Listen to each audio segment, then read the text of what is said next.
want something that you can do without appealing to any higher authorities, such as government or whatever, I can't think of an easier out than changing your diet. You can start tonight. So you're a scientist who studies the effects of agriculture on climate, but you grew up raising cattle and taking them to slaughter, right? I'm a scientist. That's the most important thing. So, of all the reasons for tropical deforestation, the foremost is beef.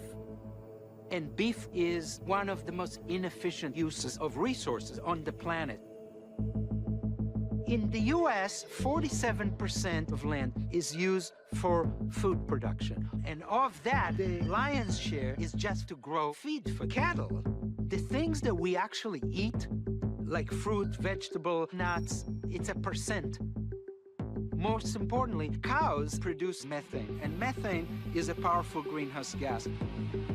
The way cows produce methane is they eat as much as they can, and when they are chewing, a whole bunch of methane is burped through the mouth into the atmosphere. The atmosphere has much more CO2 in it, but methane is far more impactful. Every molecule of methane is equivalent to 23 molecules of CO2. And of the methane in the atmosphere, nearly all of it is due to livestock. In comparison to emissions from other sources, what kind of percentage are we talking about come from the consumption of beef? About 10–12% of the total US emissions is due to beef. It's staggering.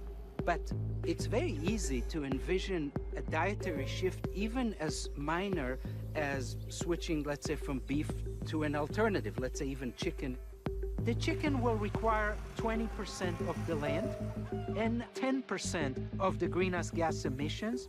And if you compare rice or potato or wheat, beef requires 50 times as much land. So even cutting the amount of beef that you eat in half or by a quarter could make a significant difference. Very significant. Do you at all think that that's even a possibility, considering that beef is so a part of our culture?